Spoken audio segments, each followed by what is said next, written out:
Welcome to episode 23 of The Lowdown Show. I'm Neil Graham. 2 decades ago, Royal Enfield was a minor brand selling 15,000 bikes a year. Today, that number is over 1 million per year. On the podcast today, we speak to Royal Enfield's head of design, Mark Wells, who gives us the lowdown on the past, present, and future of the little brand that could. But before we dive in, a word from our sponsor. eBay Motors is here for the ride. With some elbow grease, fresh installs, and a whole lot of love, you transformed 100,000 miles and a body full of rust into a drive that's all your own. Brake kits, LED headlights, whatever you need, eBay Motors has it. And with eBay Guaranteed Fit, it's guaranteed to fit your ride the first time, every time, or your money back. Plus, at these prices, you're burning rubber and not cash. Keep your ride alive at ebaymotors.com. Eligible items only, and of course, exclusions apply. Shall we take the plunge?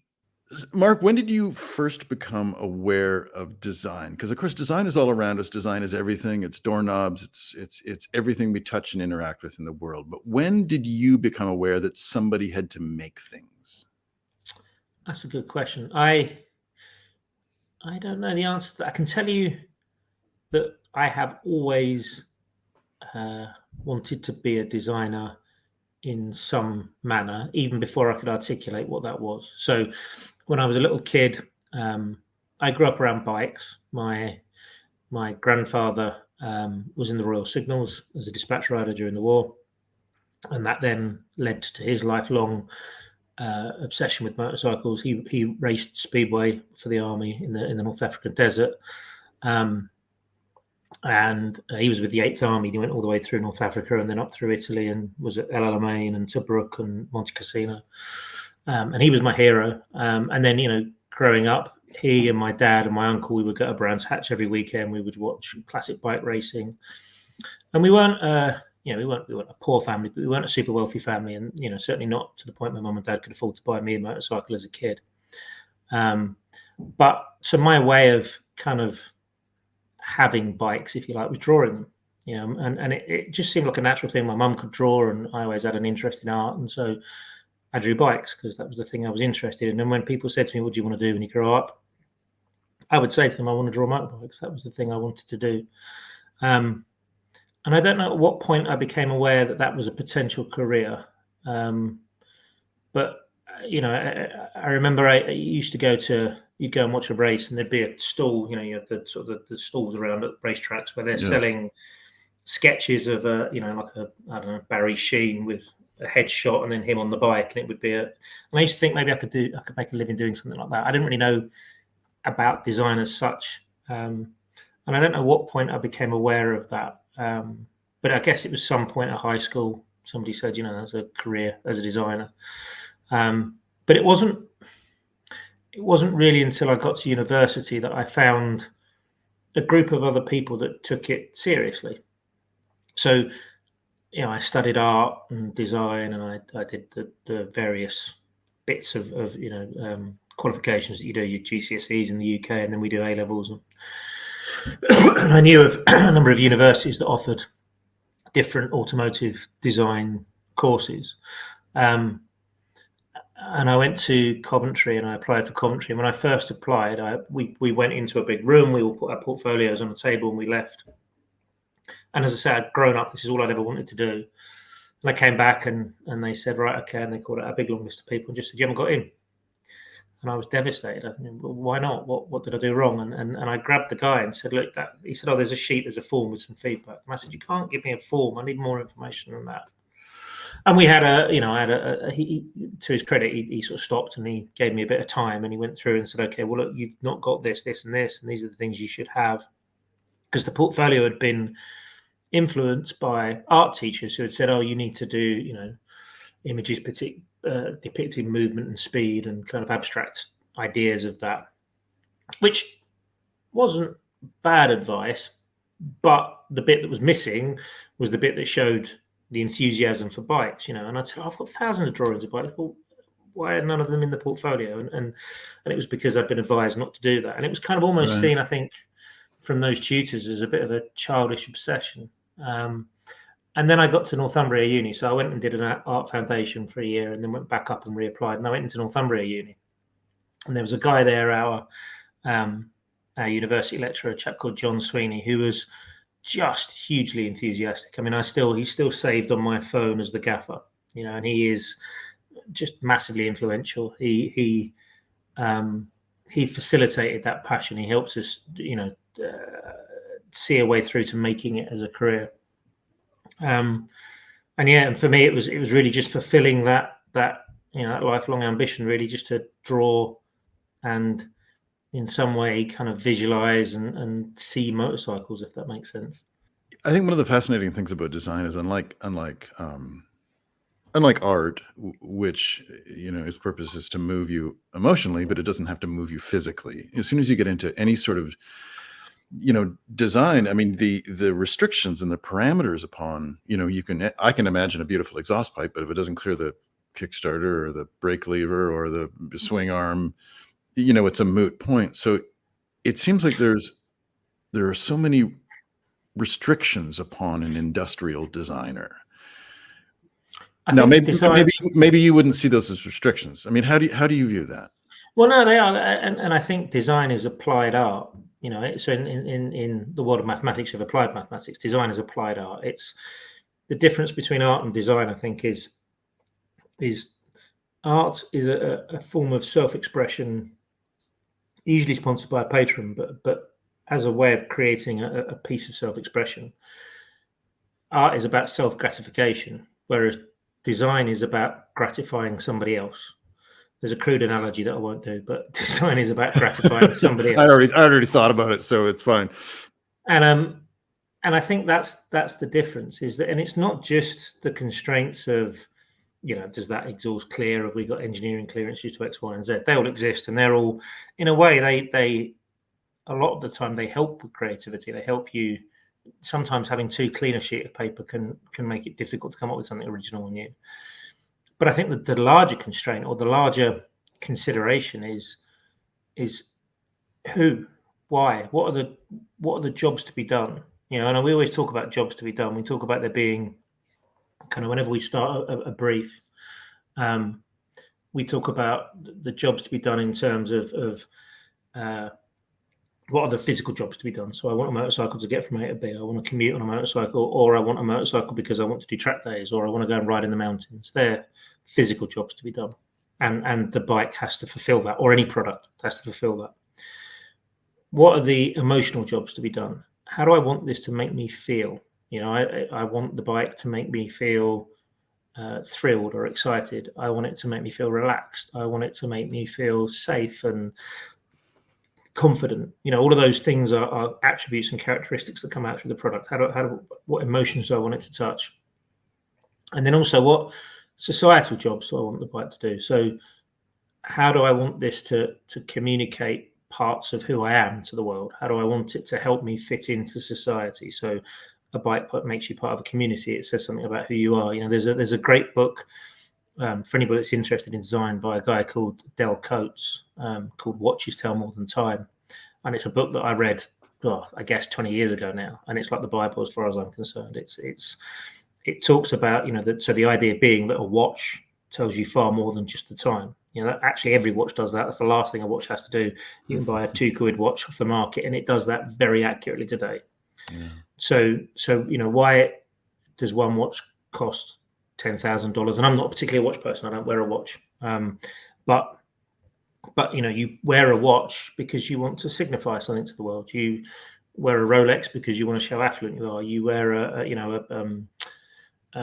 Swatch watch because you want to show that you're fun and frivolent. You wear and each of those has a G-Shock because you're adventurous, or a diver's watch because you. Each of those are communicating part of your persona. It's it's part of the way we use products in society to signify who we are. And a motorcycle is just the same. People buy bikes for exactly that reason. And I think every project we start has to start with that, has to start with what are the jobs we want to do? What are the things that the customer wants to get done with this product? And what are the barriers to doing that? What are the pain points? And then also, how do you add surprise and delight? How do you go a bit beyond that? But that's every project should start with that. And I'm quite fortunate at Royal Enfield because my job, my title is Chief of Design. But as well as being Chief of Design, I am also, that encompasses, so I lead the industrial design team. And within that team, we've got a number of sub-functions. But I also lead the product strategy team. And that's not typical within a business. And what it means is that we set the early design brief. So we're the voice of the customer. We go and talk to the customer. We understand, what it is the customer wants from a bike. And that's part of that is eating, sleeping, living motorcycles. All of my product strategy team and all of my industrial design team actually are all avid motorcyclists first. And I think that's a lovely, lovely thing about working where I work, is that, everybody is a motorcycle nut. I mean, I've got a guy in my concept team. I've got a small concept engineering team that sits inside industrial design. And Sean's got 130 mile an hour lap at the Isle of Man TT. I've got 130. Yeah. Guy, Wow. 131. Sean Anderson. If you look him up on the internet, he came back 10th, I think, in the senior this year. So his day job is a senior engineer. He takes 2 weeks off a year and goes and races at the island. But it's not just Sean. That's some pretty serious bona fides right there, isn't it? I mean, if you can do a 150 mile lap in the island. 100%. And it's not, as I say, it's not just Sean. I mean, Sean's is the easiest to talk about because I've got, we've got flat track races in the team. We've got guys that race motocross. We've got, guys that do drift car racing, and everybody that is within the team is an enthusiast, is a petrolhead on some level, and is has the same design thinking mentality. So that iterative process, that sort of double diamond development process, where you start with a brief, and that brief goes wide. You then come to a point where you then start converging. You converge on a direction, and then on that direction, you then go wide again and converge again. You get that kind of right. And that early fail fast. Come up with lots of ideas. If you're sketching your first idea, it's probably the wrong idea. It's probably already been done. You need to sketch it 20, 30 times, and that fail fast, that iterative approach, that ties the whole team together. That's, I think, the thing that ties both the product strategy side and the concept engineering and the industrial design is that there's that same culture within the team. eBay Motors is here for the ride. On this week's Fireside Chat, I'm going to talk about the most amazing documentary I ever saw, a nature documentary. Shot in Africa, and it's about this water, sort of a watering hole where all the animals would come to drink. And of course, water is survival. And there's a drought, and the pond keeps getting smaller and smaller. And so here's the catch. To get to the water means you have to risk your life, because there are these massive crocodiles that live in the pond. So eventually, all the animals die. And eventually the pond becomes nothing. It becomes a puddle, and then it's gone. And even the almighty crocodile dies. So everything is gone. And then the rains come again. And all of a sudden there's one crocodile. This one crocodile was smart enough to swim upstream back when there was still water before the drought, bury himself in the riverbank, and wait it out. And I think this perfectly sums up the Royal Enfield story. And now a word from our sponsor. With over 122 million parts, you can make sure your number one ride stays running smoothly. Brake kits, LED headlights, roof racks, bumpers, whatever your baby needs, eBay Motors has it. And with eBay Guaranteed Fit, it's guaranteed to fit your ride the first time, every time, or your money back. Plus, at these prices, you're burning rubber and not cash. Keep your ride alive at ebaymotors.com. Eligible items only, and of course, exclusions will apply. Now back to my conversation with Mark Wells. You're listening to The Lowdown, presented by advrider.com and sponsored by ebaymotors.com. I'm fascinated by so-called heritage brands like Enfield or Harley-Davidson, Ducati. And Harley, to me, is a fascinating brand design-wise, because whenever they stray, historically, whenever they stray from that what looks like a 1952 panhead, it fails. Because the market says, no, you do this. You don't make cafe racers. You don't make... Now, the adventure bike is a little bit different, although the current president, I don't think, of Harley has a whole lot of enthusiasm for it. But But it seems like a brand like Enfield, and most consumers, when they think of Enfield, have a very specific view of a single or a twin that looks very traditional. It looks like it came out of, from the 50s. So how do you keep that heritage? And now Triumph has, of course, as you know, has done it with sort of distinct lines. They have a heritage line and a sort of modern line. How are you approaching it with Royal Enfield? Is it the same sort of split identity? Because the bike like the Himalayan, which we'll talk about shortly, is not a retro bike. So how do you do that? Do you do it like, whereas Harley has struggled and Triumph has succeeded, and as has Ducati, they've managed to be both, technologically advanced and yet have a scrambler line, which, sort of harkens back to previous models. What's your approach to this? So, I mean, firstly, I think Royal Enfield's kind of unique globally, and we recognized that when we started working with Royal. So just going back to my background a little bit, I when I graduated from uni, I met a chap there called Ian Ride. Ian and I were best mates straight away at university, and almost straight away we set a business up called Zenify Design, and we worked as designers for 15 years as a self-employed design consultancy, and by the time we sold to Royal Enfield, we had about 12 chaps working for us, and it was up and down during that time period. And we started working with Royal Enfield back in 2005. And at the time, we were looking at Kiska, so Gerald Kiska's consultancy that do a lot of work for KTM. And we said, that's the Polestar. As an outcome, that's where we want to get to. We want to be a consultancy that works really closely with a brand and helps grow a brand. And we work with a number of different brands, around the world. And Royal Enfield was one of them.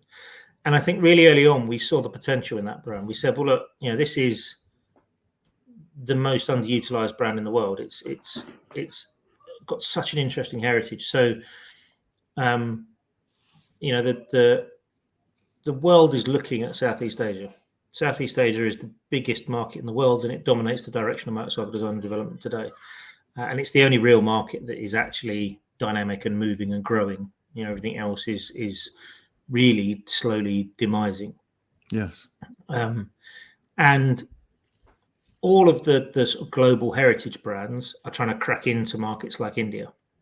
So you've got lots of brands doing joint ventures across India, from all over the world, and every one of those ones that you just mentioned have tried to do that, or are doing that, or in the process of doing that.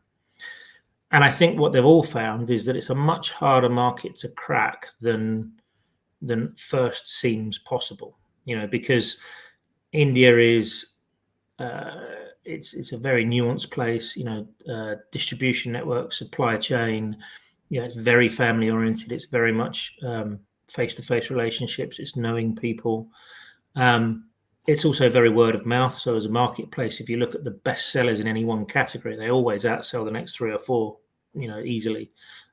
So once a product is established as the dominant product in that space, it's very hard to knock it off the top. So you end up with a very difficult market to crack. But obviously the benefits of that market are huge amounts of scale and volume. And obviously scale gives you economies of scale. So Yes. the fuel tank costs $300,000 to tool. If you make 300,000 of those, you sell them at $1 a tank. If you make less, you have to sell it at more.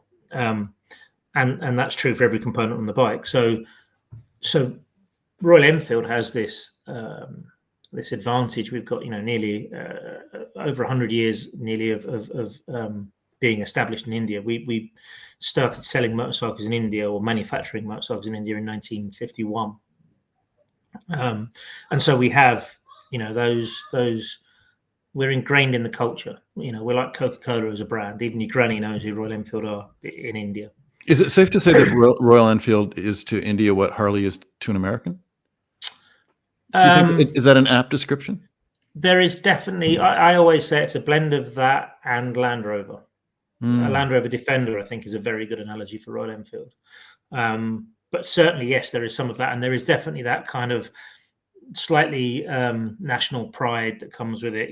There's some flag waving, and there's some the Royal Enfield came to India immediately after independence. So the story is obviously Royal Enfield was an English company based out of Redditch, just about 30 miles from where I'm sat now. Started in the late 1800s, believe it or not, as a jobbing engineering company, made knitting needles and things like that. Then got into bicycles and then motorcycles, produced the first motorcycle in 1901, which makes us the oldest brand in continuous production anywhere in the world. And also we have the oldest motorcycle brand in continuous production with the Bullet, which is over 90 years now as well. So just a huge, huge heritage there. And so what happened was, started making small bikes, then made V-twins, was very well known before the war for V-twins and in the interwar years. Made lots of bikes for the British Army during the war. And then immediately after the Second World War, Indian independence came along, and the Indian Army were looking for a motorcycle for patrolling in the Himalayas and patrolling the borders with Pakistan, or what would become Pakistan. And the Bullet was a bike that was revolutionary at the time. It was the first bike with a articulating swinging arm, at least in mass production. So up until that point, other brands, Triumph had a spring wheel, which was like a little thing in the hub, and sprung hub, yeah. But Royal Enfield was the first brand to have an articulating swinging arm, so to have a rear shock. And if you look at the shape of the frame, it almost looks like they took the hardtail, pulled it up, and stuck a shock in there. That triangular shape at the back of the frame is. Yes. It also had telescopic forks. It had, there was a number of innovations on that 1951 Bullet that I think first came out as a prototype in about 48. They used it in the Colmore Cup, and then they did it in the ISDT, the International 6-Day Trials, and it cleaned up. And Royal Enfield were very, very good at trials, old school trials, and got gold medals in the international events quite a lot. And so the Indian Army saw it as the ideal bike for all-terrain riding and riding in the mountains. So there was a factory set up in Chennai, or what was then Madras, to import bikes. India, after independence, had a fairly closed economy. I mean, it still is today. You still can't take rupees out of India. And so you had to have a joint venture with the family. So a business was set up.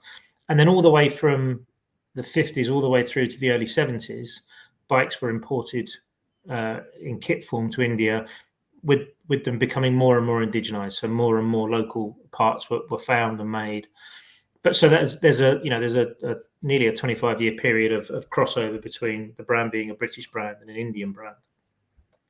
And what that means is, bringing it back to what that means is that as a brand, we have a nostalgic echo that exists around the world. So, in anywhere where the British managed to end up, which was all over the place, which is pretty much everywhere. Yeah, for good and for bad.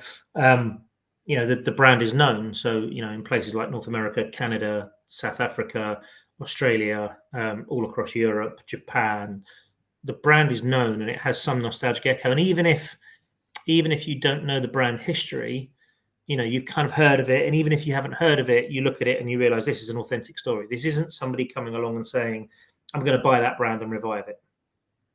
I think that's a cool name. Let's revive it. There is a continuous thread of history. So, if you go to the Tiruvattur factory in Madras, in Chennai, you still see the factory looks like a copy of the Birmingham factory. When they set the factory up, they copied the factory in Birmingham. Oh, really? And that heritage runs all the way through. And so that puts us in a unique position because we get that economy of scale that I talked about before, but we also have a global presence that brands in India today don't have. So there are some great brands in India that make some great product, and they're all keen to get out of India and export to other places in the world. But outside of India, their brands don't resonate. They don't mean anything to anyone.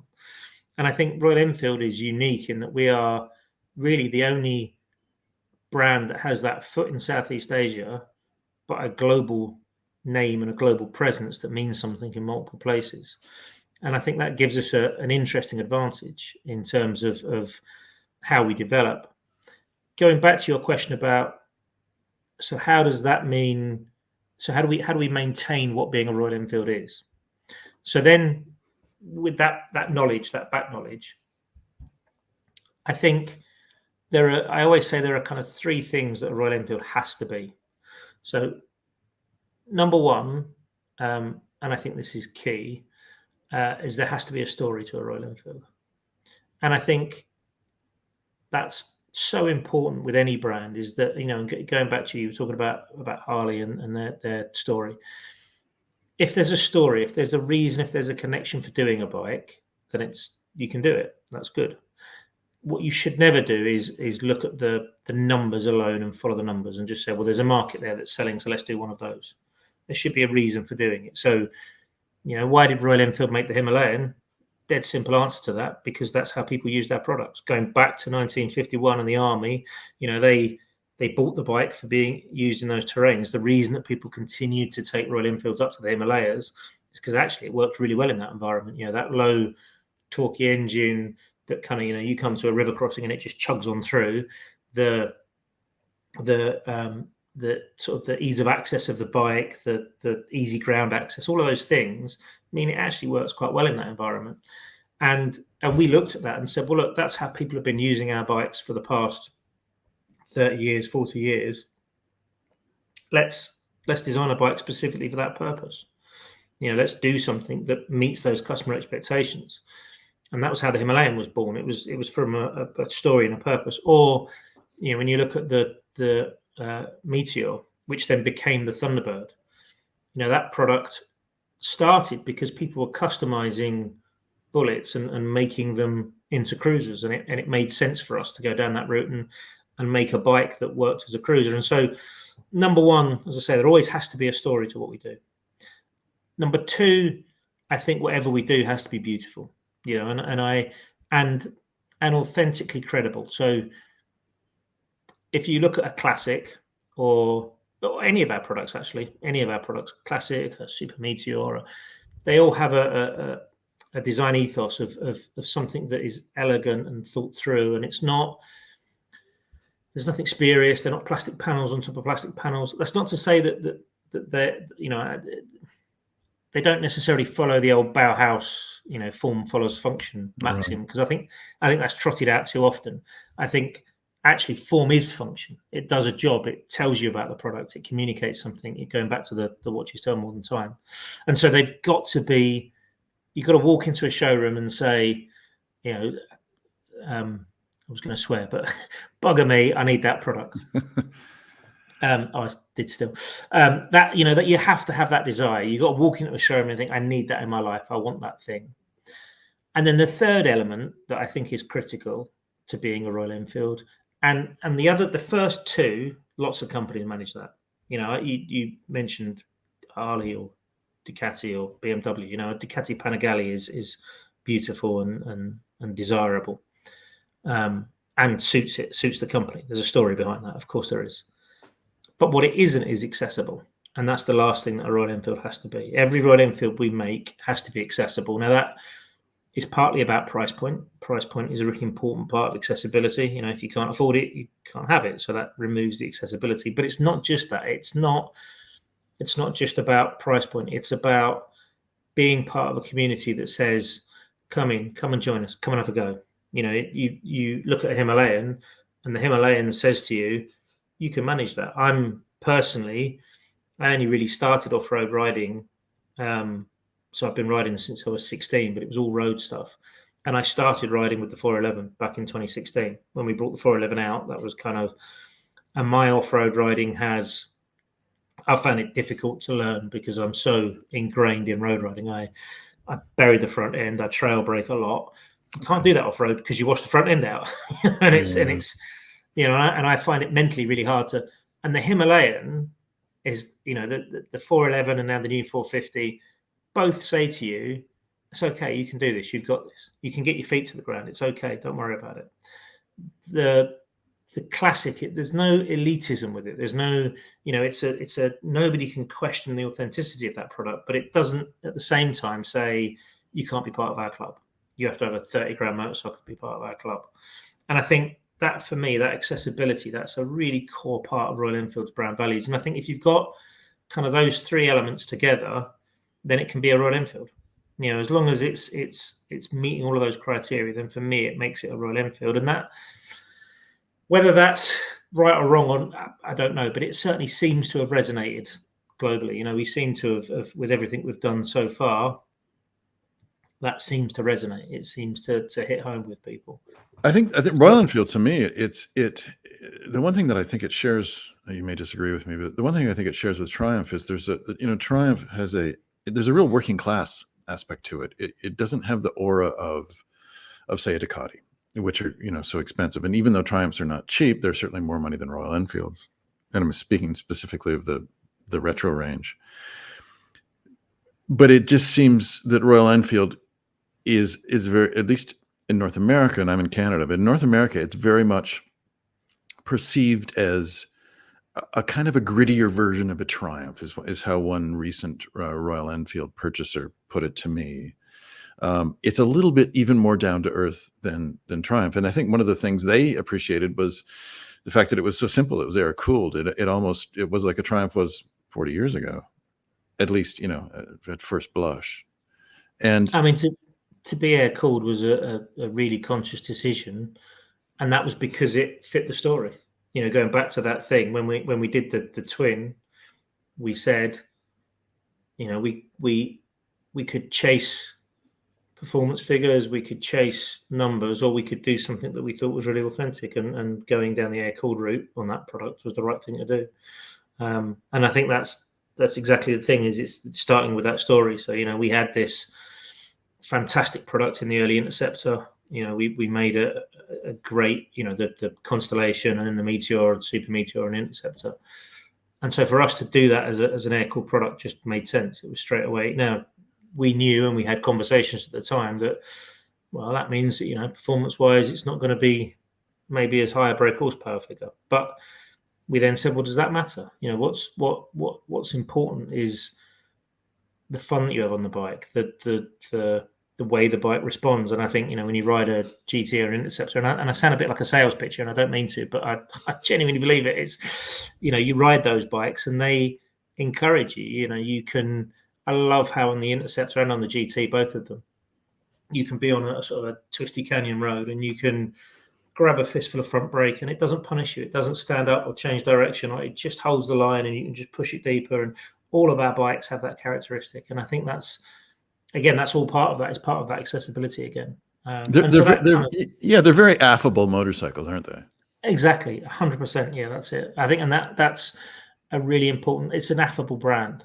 It's if you ever come to Goa, we do every year, we have this great big event called called Motorverse. We changed the name a couple of years back, Motorverse. And it's a huge gathering. It's about 15,000 people ride from all over India.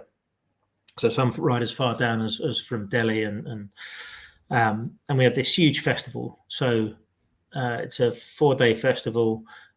We have huge music, so like like an English summer festival, big music stages. But we have, grass track competitions, flat track trials, hill climbs, cleanest bike, like gun wagon races where you have to strip the bike down and then move it and put it back together again. There's beer chugging competitions, arm wrestling, there's all sorts of stuff goes on. And the atmosphere there is like nowhere else. It is such an amazing vibe because the demographic of Royal Enfield is very young in India. It's like 25 is our average customer. So, it's kind of like Sturgis, but 40 years younger. Everybody is. There's no. At least they're 40 and 40s on the low end of the scale, I think. Yeah. And it's just the atmosphere there and the sort of the welcomeness of the brand and the affability, as you say, that really comes through. You're listening to The Lowdown, presented by advrider.com and sponsored by ebaymotors.com. Well, I have to tell you my Royal Enfield story, and I've only ever ridden one Royal Enfield. I worked at a magazine for a long time, but Enfields weren't on the scene at that point in North America. But this spring I was in Delhi, and so I rode a Royal Enfield through Delhi. A baptism of fire. Which was incredible, as I kept asking everyone, of course, most of our listeners will know this, but of course, cows are sacred in India, and cows are everywhere. And I kept saying, well, what happens if you hit a cow? And everybody just went, don't hit a cow. No, I said, I know, I'm not going to hit a cow. But what happens if I did? Don't hit a cow. But yeah, I just got on the bike. I hadn't ridden it at all, and it was just like go. And you know how insane it is over there. I mean, there's the only thing I say to people over here. They say, "What was it like in India?" And I say, "It was like racing. It's as intense as any kind of racing." I find it liberating. It's a real language, isn't it? It's a language of a communicative language. Yeah, it's like a dance. Nobody wants to crash. So everybody is aware of where everybody else is, and they're moving, and the speeds aren't so high. So it's not, you've got time to move and react. But I find it liberating compared to, in the UK, where we now have on every road speed cameras and rules and regulations. And you go to India and it's just, and I mean, I don't know, did you get out of Delhi at all? Did you ride outside of? Yeah, outside a little bit, yeah. Because I can't remember exactly where I went, but it was sort of an hour or two outside of the city and then back in. Yeah. Okay. So when you get properly outside of if you ride into the sort of the hinterlands, India is such a beautiful country. It's incredible. And so in the cities, the roads are in poor condition, as I'm sure you experience. Potholes everywhere, and that's because the volume of traffic is so high.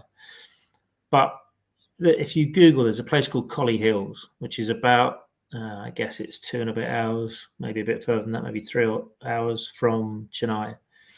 And it's better than the Stelvio Pass. It's 78 hairpin bends, on a hillside, on a hillside terrace. And it's just incredible because the roads aren't used so much, the surface is good, and it's just, I love riding in India, and I've been very fortunate. I've ridden a fair bit around in India. I've ridden in quite a few of the regions, and we try and when we do dealer visits, we try and ride. We'll put a ride together and we'll string a ride between a number of dealers and go and visit a number of dealers to do a 3 or 4 day ride, and then that way you get to see some stuff as well. And I love riding in India. It's an amazing place to see. I mean, it's hot. It's really hot, but it's it is very hot. It's like it's like New Orleans hot. Yeah, and obviously when you get up to the Himalayas, I mean, that is breathtaking. That's like another planet. Once you get above the sort of the tree line and you get into the sort of what is effectively an altitude desert, it's just stunning. It's just an amazing place to ride. Well, let's as if on cue, why don't we pull up something here, and we can talk about the Himalaya, since you mentioned the Himalayans. Why is this not? We got a technical glitch here. There we go. Yeah. Let's start with that. So when you, and again, you mostly answered my question, but not entirely. So with a range that is, at least to my mind, is fairly distinctive. You've got these water-cooled engines, which are now, more advanced than the air-cooled engines, but you've got this sort of split lineup. So how do you reconcile, within your mind, how do you reconcile the two? Because I think someone would look at this Himalayan and not necessarily think of an air-cooled bullet. No, my point. I do, and I've got a presentation that I could share that actually shows the lineage from that very first sort of G2 51 bullet. So the model G2 was kind of the first, all the way through to the current Gorilla. Which was the 450 we just brought out, the 450 Roadster that we just brought out. Right. And is as individual steps, you can see the evolution and the lineage. If you take from one end to the other, you can't. But the ethos remains the same. So, for example, if you look at the 411 Himalayan, the bike that came before this, there are elements of that bike that look like they've evolved from a GT. So actually, if you look at the shape of the tank, there's some of the tank styling forms are in the 411 tank. We carried over the round headlight. We've got the, that kind of the minimal bodywork. There's no unnecessary bodywork on there. There's the triangular side panels. There's the when you overlay a 411 onto the 450, the silhouette is actually very similar. So if you kind of squidge out the bit in the middle, the headlight position, the frame rails, the 21-inch front wheel, the seat height, the seat position, the step seat at the rear, the really low rider seat, the triangular side panel, the fact there isn't everything else, I think, in the category has an industrial designer trying to make a design statement, panel upon panel upon panel, plastic panel layered on top of plastic panel, facets and edges and surfaces everywhere. We've done away with all of that. We don't, it's a fairly minimal approach. We've added stuff that we think works. And arguably this is the reason this bike looks like it does is, as I said before, the form has function. The form defines the function. So, and vice versa. So with this bike, one of the things we wanted to address from the original bike, so we did a load of research with the customers. We rode that bike a lot. We used the 411 an awful lot, and I love the 411. It's a great bike. It's like a little, it's a loyal dog that no matter what you do with it, you can't stop it. It's just there going, yeah, let's do it again, and I love that about the 411. But some of the critiques we got from that bike were it wasn't quite powerful enough. It couldn't overtake at highway speeds. That it was too wide in your calves. When you were in your sort of stood up riding position, you dropped your heels, you hinged at your back. The bar position was great. The bar position on the original bike was always great, but the width between your calves was quite wide.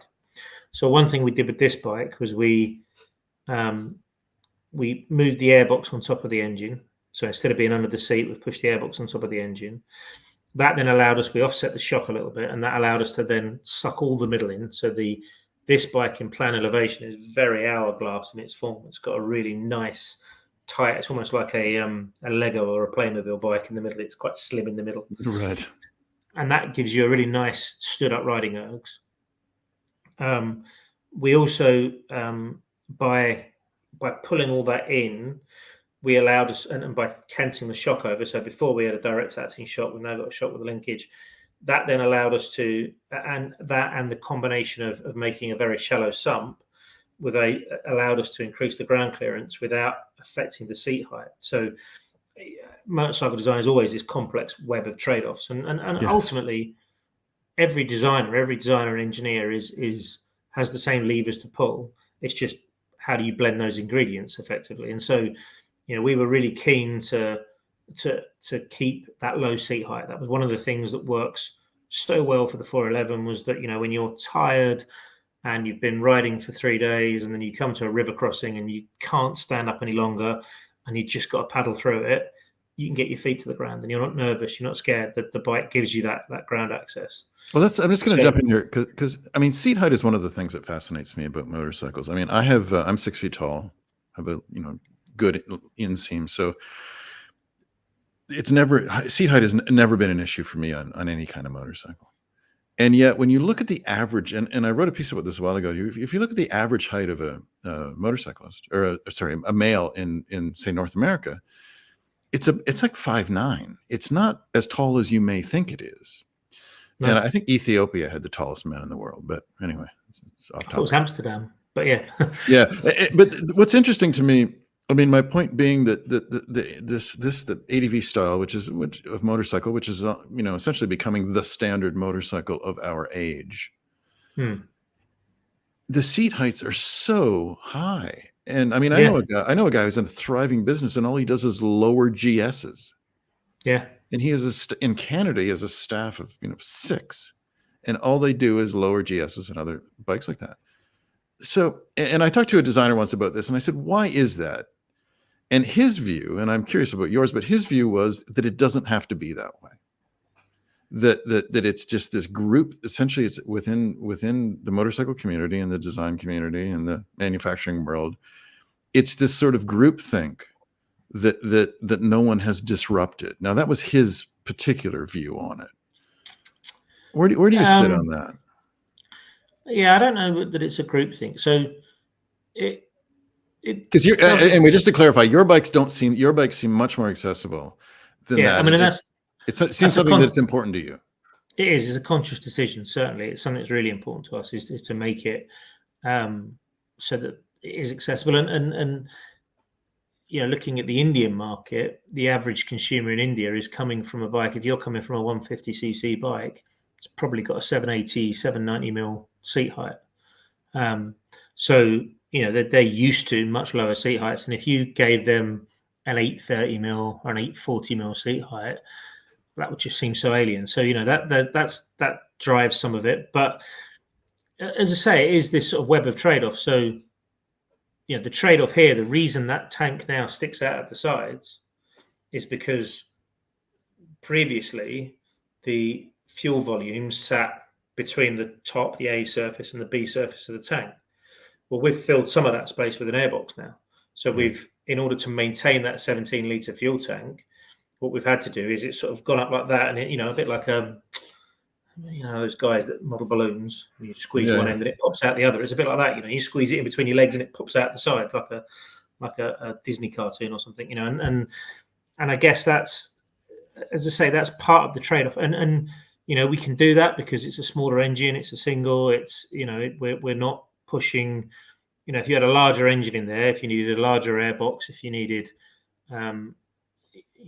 more space to package all of that, that would make it harder to achieve. So I don't think it's fair to say that it's a difficult thing to achieve a lower seat height, and it has to be a conscious decision that you need to do that in what you're doing. And there are trade-offs, there are compromises for that. And I think, this bike is all about, again, working out what you need. And the accessibility thing, so again, the original 411 was brilliant for that. If you look at, I'm sure you've seen Itchy Boots, Yes. Gnarly. I think everybody in the motorcycling world has seen Itchy Boots, and she jumped on a Himalayan, and because it was the bike that made sense at the time, and she rode around the world on that bike, and it taught her how to ride. And she's now, she already knew how to ride, it didn't teach her how to ride, but it taught her, or together they learn, what being a globetrotter is. And there's so many people that have taken those bikes and been around the world on them. And the same was true of this. That was what we set out to do, was to make a globetrotter, to make a bike that was genuinely the best bike on the market for that purpose. Now, that has to be caveated. Is this the best adventure bike in the world? Even I, as a devout Royal Enfield promoter, you have to caveat that. If you want a bike for doing high-speed autobahn runs, this is not the bike for you. But it'll hold its own. It'll happily sit at 90 mile an hour, 140 kilometers an hour. If you want a bike that can ride off-road really, really capably, are there enduro bikes that are better at that? Absolutely, but they can't then carry the luggage. They can't put stuff on the back. The subframe isn't strong enough. With this, we can do all of that. If you're going to go around, if you genuinely are going to go traveling on a bike like this, and you need to pay for passé de carnage, and you've got to pay for insurance, and you've got to pay for luggage, and you've got to pay for riding kit, if you've spent a little over, I think we're roughly about $6,000 in the US, something like that. You've then still got spare change compared to your 30 grand, 1,300 bike to spend on those things and to spend on that journey. And again, all of that again is about accessibility. It's about saying we wanted to build a bike that. So in that context, I genuinely feel this is the best bike for doing that job. If you want a bike that you really want to use every day, but you want a bike that you can genuinely go traveling on, you can go exploring on, and you can go to places, this is what this bike is designed to do. And I think, it captures that really well. Displacement creep is one of those things that really fascinates me and sort of infuriates me at times, because of course, the classic Triumphs were 650s. Yeah. Typically, 500 twin and 650 twin. And first bike I rode was my dad's old Bonneville.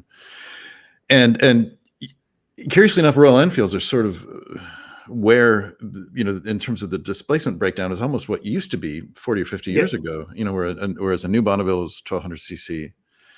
And the new, in terms of ADV bikes, the new BMW GS Adventure, which is trippy, is just so physically huge. I mean, Massive, yeah. it's we are not, we as humans haven't doubled in our height or strength in the past 50 years, but motorcycles are getting bigger and bigger. And of course, the 250 class becomes the 300 and 400, then it's a 500, and then everything just keeps getting bigger and bigger. And you guys kind of have this like sensible sweet spot right now. Now, are you going to get greedy and get bigger and bigger? What's going to happen to Royal Enfield? What are you working on? You know what? It's a really good question, and it's really easy to see how that happens. You put a bike out in the market, and then you say, right, what do we do to improve it? Well, we want a bit more power. Okay, what's the most cost effective way of doing that? We'll make the hole bigger. There's no more material. Make the hole bigger. So to go up from a 600 to 1,000 doesn't cost you that much more in terms of material cost. You're not still got the two sets of rubber rings on the wheels. It's still got a steel disc on the brake disc. It's still got forks. It's still got but your retail price is higher. And so the incentive and the temptation to follow that route of displacement creep is really easy to understand. It's a very obvious thing to do, and it's a balance. I absolutely think we are in a sweet spot. I think we have said all along we think there is a opportunity in the mid space. So again, in India today, there are over 4 million consumers that have bought a Royal Enfield 350.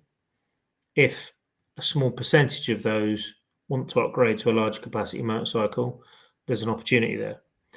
Equally, in Western markets, in North America, in Europe, you've got an aging demographic. You've got a demographic and brands have been riding the crest of that wave of this group that were baby boomers or Gen Xers that started riding in their youth, and as they've moved through their life stages, they've got more affluent, they've got kids have left home, they've got more money, and they've continued selling them what they wanted, and that's good. They've understood their consumer, and the problem they've got is that conveyor belt, they didn't keep feeding people in at this end of the conveyor belt, so they've now moved along and beginning to drop off the other end. Yes. And that's clearly a massive issue for the entire industry, and a growing sense of risk aversion, and it's harder and harder to get people onto motorcycles in those markets. And what nobody's doing is creating motorcycles that new riders will want. And I think there is a massive gap there, and the 650 fits beautifully into that space. The Interceptor and the GT, the shotgun. That engine is a 47 brake horsepower engine. That means that fits perfectly into the A1 category in Europe. That means that works if you just pass your test, you can ride that bike straight away. And that's not artificially limited. That's just where it sits. That's where it is. And I think, just to jump in, will you be able, with the increasingly stringent emissions regulations, will you be able to maintain the air-cooled engines?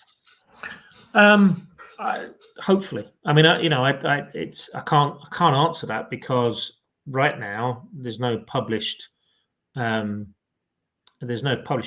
of what the next level of Euro emissions requirements will be. So we're just moving to OBD2, which is onboard diagnostic. So the emissions requirement hasn't reduced, but what has changed is that the motorcycle needs to monitor its own emissions and needs to maintain the emissions over the period of its life. So it has to stay within the emissions parameters for the length of its life. Mm.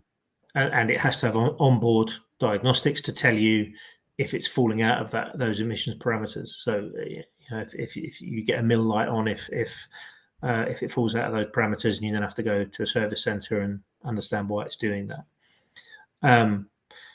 But the next stage of emissions laws are unclear, and obviously, emissions is the biggest change driver, has been for the last few years, and certainly will be going forward. I mean, there clearly with the four-wheel industry, there is a move to zero emissions, to EV. imagine that the motorcycle industry will move in the same direction. There's some very specific challenges with that for the motorcycle industry, and some opportunities. But yeah, I mean, I think our hope is that we will continue to be able to have in parallel our air-cooled parallel twins alongside our other motorcycles. They it's certainly something that we're very, very fond of. We love those motorcycles, and there's something we'd like to keep doing. Absolutely. Let's wrap things up with a word from our sponsor. eBay Motors is here for the ride. With some elbow grease, fresh installs, and a whole lot of love, you transformed 100,000 miles and a body full of rust into a drive that's all your own. Brake kits, LED headlights, whatever you need, eBay Motors has it. And with eBay Guaranteed Fit, it's guaranteed to fit your ride the first time, every time, or your money back. Plus, at these prices, you're burning rubber and not cash. Keep your ride alive at ebaymotors.com. Eligible items only, exclusions apply. Thank you for listening to The Lowdown Show.